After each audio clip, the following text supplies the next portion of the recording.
पश्चिम आशियातल्या युद्धाची झळ आता भारतातही पाहायला मिळते. महाराष्ट्राला सुद्धा या युद्धाचे परिणाम भोगावे लागतायत. राज्यात घरगुती वापरासाठीच्या गॅसचा तुटवडा निर्माण झालाय. अनेक ठिकाणी हॉटेल्स बंद झाल्यानं चिंतेचं वातावरण निर्माण झालंय. या पार्श्वभूमीवर राष्ट्रवादी काँग्रेस शरदचंद्र पवार पक्षाचे नेते जयंत पाटील यांनीही मोठी भीती व्यक्त केली आहे. राज्यातले फळ उत्पादक आणि भाजी विक्रेत्या शेतकऱ्यांचं प्रचंड नुकसान होत असून दुर्दैवाची परिस्थिती ओढावल्याचं जयंत पाटलांनी सांगितलं. वीज व्यवस्थेवरही याचा परिणाम होण्याची शक्यता जयंत पाटलांनी व्यक्त केली आहे. गॅस टंचाईचा मोठा प्रश्न निर्माण झालेला आहे. अनेक हॉटेल जे आहेत ते बंद पडताना पाहायला मिळत आहेत. नाही, गॅस टंचाई प्रचंड झालेली आहे आणि मला भीती वाटते की उद्या पेट्रोल आणि डिझेलची टंचाई झाली तर आश्चर्य वाटणार नाही. किती काळ युद्ध चालेल याच्याविषयी आपल्याला माहीत नाही. आणि इराण आणि UAE मधली जी समुद्रधुनी आहे ती पार कुठल्याही जहाजाला करता येत नाही अशी परिस्थिती आहे. आणि त्यामुळं महागाई प्रचंड वाढायला लागलेली आहे. गॅसची, पेट्रोलही महाग होऊ नये याच्यासाठी केंद्र सरकारने विशेष लक्ष दिलं पाहिजे. जो देशांतर्गत गॅस आधीच इम्पोर्ट झालाय त्याचे दर वाढणार नाही त्याची काळजी घ्यावी. महागड्या दराने जर आयात केला गॅस इथनं पुढं तर आपण समजू शकतो. पण ऑलरेडी जो या देशाच्या आत आलेला गॅस आहे, या देशाच्या अंतर्गत आपल्या ताब्यात आहे, त्या गॅसच्या किमती वाढणार नाहीत याच्यासाठी सरकारने त्याच्यावर नियंत्रण आणलं पाहिजे. मुंबईमध्ये सीएनजी आणि पीएनजी वरती सुद्धा कुठेतरी पुरवठ्याचं संकट निर्माण होऊ शकतं. महानगर गॅसनं या संदर्भात माहिती दिली की जर परिस्थिती अशीच राहिली तर सीएनजी आणि पीएनजी संदर्भात सुद्धा अशीच परिस्थिती. उलट मी त्यांचं सर्क्युलर वाचलं की हा स्थानिक निर्मित गॅस आहे आणि त्यामुळं त्याच्या तुटवड्याचा प्रश्न उद्भवणार नाही. पाईपने जो गॅस पुरवठा होतो तो इथं स्थानिकच होतो, त्यामुळे त्याचा तुटवडा होणार नाही असं मी आजच मगाशी कुठेतरी वाचलं. गॅसच्यामुळे मंत्रालयाची कॅन्टीन आहे ती कॅन्टीन सुद्धा बंद पडली. मंत्रालयातले कॅन्टीन नाही, महाराष्ट्रातली, भारतातली वेगवेगळ्या ठिकाणची छोटे छोटे हॉटेल्स देखील आता बंद पडायला लागलेत. बॅचलर जे लोक आहेत, एकटेच राहतात, जे शहरात उपजीविकेचं साधन म्हणून आलेले आहेत, त्यांना जेवण्यासाठी हॉटेल्सला जायला किंवा चहाच्या गाड्यावर देखील जाणं आज मुश्किल झालेलं आहे. आणि याचा परिणाम म्हणून गॅस नसेल तर लोक शेगडीचा आधार घेतील आणि शेगडीचं म्हणजे विजेचं प्रमाण प्रचंड वाढेल वापराचं आणि वीज व्यवस्थेवर देखील याचं प्रचंड बोजा येईल असं मला वाटतं. साठेबाजी करतात अशांवरती सरकारनं काही मी मगाशी म्हटलं सरकारने साठेबाजी होणार नाही याची काळजी घेतली पाहिजे असं मला वाटतं. जनसामान्यांचे याच्यात हाल होणार आहे, सर्वसामान्यांचे सुद्धा काय वाटतं आपल्याला की जे साठे करतात आहे त्याविषयी. आता युद्धाची साधारण वातावरण बघितलं तर दोन्ही बाजू काही नमत्या घेण्यासाठी तयार आहेत असं दिसत नाही. हे जर युद्ध आणखीन काही काळ लांबलं तर मात्र प्रचंड तुटवडा वेगवेगळ्या गोष्टींचा भारतात होईल.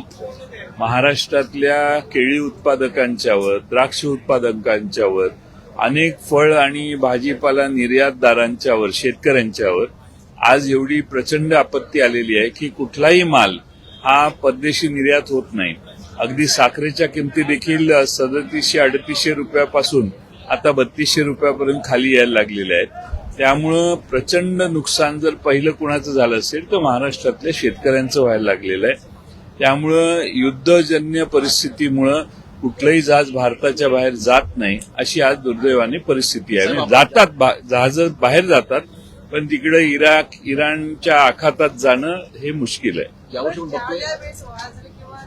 कोविड आलं त्यावेळेस पण ऑक्सिजनचे साठे नव्हते, पण आता हे वार कळाल्यानंतर सुद्धा अशा कुठल्याच उपाययोजना महाराष्ट्रात नाही. कोविडची परिस्थिती वेगळी आहे.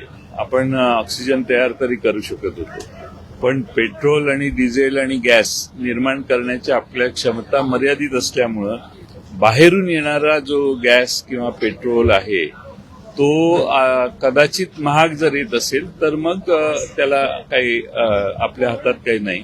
पण माझं मत आहे की अजूनही देशात पुढच्या 8 दिवस 10 दिवस जर साठा पुरेसा असेल तर त्याच्यावर ज्यांनी आयात केलेले आहेत त्या कंपन्यांनी किंवा व्यक्तींनी नफा कमवू नये एवढी तर काळजी राज्य सरकारने आणि केंद्र सरकारने घेतली पाहिजे. गॅस पाईपलाईन सुद्धा इराणवरून करण्यात येणार होते अशी बरेच वर्षापासून चर्चा याबद्दल. अजून करण्यात आलेली नाही, त्यामुळे आज जी परिस्थिती आहे त्यालाच आपल्याला तोंड द्यावं लागेल. राज्याच्या अर्थसंकल्प संदर्भात आज मुख्यमंत्री उत्तर देणार याची काही चर्चा आहे, परंतु शिवसेनेकडनं या संदर्भात सरकारलाच घर जाहीर देण्यात आला आहे. इतर राज्यांच्या तुलनेत महाराष्ट्राचं उत्पन्न जास्त आहे, परंतु महाराष्ट्राला केंद्राकडनं जो निधी मिळतो तो कमी आहे. त्यासोबतच दरडोई उत्पन्नामध्ये सुद्धा महाराष्ट्र मागे, अशा प्रकारची टीका शिवसेना आमदार निलेश राणेंकडून करतात. मी हे मुद्दे दरडोई उत्पन्नाचा मुद्दा मी महाराष्ट्राच्या विधानसभेत कालच भाषणात मांडला आणि केंद्र सरकारकडून येणारा निधी हा आता अलीकडे अब्रप्ट व्हायला लागलाय. अचानकपणाने केंद्र सरकारने भारतातल्या त्यांच्याच बजेटमध्ये बऱ्याचशा म्हणजे नळ पाणी पुरवठ्याच्या खर्चात कपात केली. घर बांधणीचा कार्यक्रम 22 सालापर्यंत घर देतो म्हणत होते, 12-12.5% घरं भारतात बांधून झालेली आहे. त्यामुळं बोलणं मोठं आहे पण काम छोटं आहे असं आज हळूहळू अनुभवायला यायला लागले. एक वेगळा प्रश्न आहे, अजितदादांच्या मृत्यूनंतरची काही टीका टिप्पणी आरोप प्रत्यारोप होत आहेत. त्यात अजून एक नवा आरोप सकाळी करण्यात आला. अमोल मिटकरी असं म्हणाले की जे राष्ट्रवादीचे मीडिया ऍडवायझर होते नरेश अरोरा हे गायब आहेत, अनेक दिवसांपासून ते दिसलेले नाहीयेत. त्यामुळे या संदर्भात काही प्रश्नचिन्ह उपस्थित. मला माहित नाही, माझी त्यांची ओळख नाही, त्यामुळे ते आले का गेले का होते का नव्हते का याची मला नक्की माहिती नाही. माझी ओळखही त्यांची नाही आहे, त्यामुळं ते आले होते का गेले होते का याच्यावर मी भाष्य करणं योग्य नाही.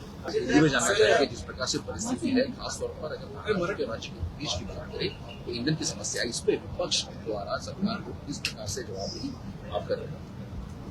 नहीं, ऐसा है कि मैं चाहता हूं कि भारत देश में जो पहले से ही गैस इंपोर्ट हुआ है वॉर शुरू होने के पहले, जो कम दाम में हुआ है उसके ऊपर कोई किसी ने नफेबाजी करनी नहीं चाहिए, प्रॉफिट नहीं ज्यादा प्राइस उनका बढ़ाना नहीं चाहिए. इसके लिए केंद्र और राज्य सरकार ने आवश्यक वो व्यवस्था करनी चाहिए, उनके ऊपर ध्यान रखना चाहिए.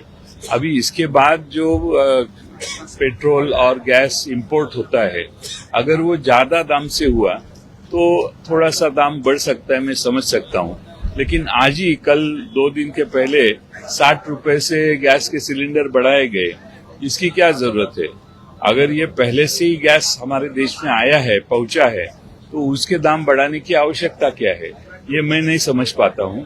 तो मेरा कहना इतना ही है कि जो इम्पोर्ट 8 दिन के पहले वॉर शुरू होने के बाद में हो रहे हैं, वो इम्पोर्ट में मैं समझ सकता हूँ कि प्राइस बढ़ सकती है. लेकिन सिर्फ वहाँ वॉर चालू है इसलिए हमने 2 महीने के पहले, 1 महीने के पहले जो गैस इस देश में लाया है उसकी प्राइस बढ़ाना गलत है. अगर मौजूदा स्थिति में देखा जाए तो ईंधन के कारण महंगाई बढ़ रही है. सरकार ने कहा कि आने वाले समय में एल नीनो के कारण भी जो है अगर बारिश कम हुई तो महंगाई बढ़ सकती है. ऐसे में क्या प्रावधान सरकार ने करने चाहिए? एल नीनो के बारे में सरकार ने बहुत कुछ करना आवश्यक है. अगर सूखा आने वाला है ये समझ रहा है तो मुझे लगता है सरकार ने अभी ही व्यवस्था गियरअप करनी चाहिए.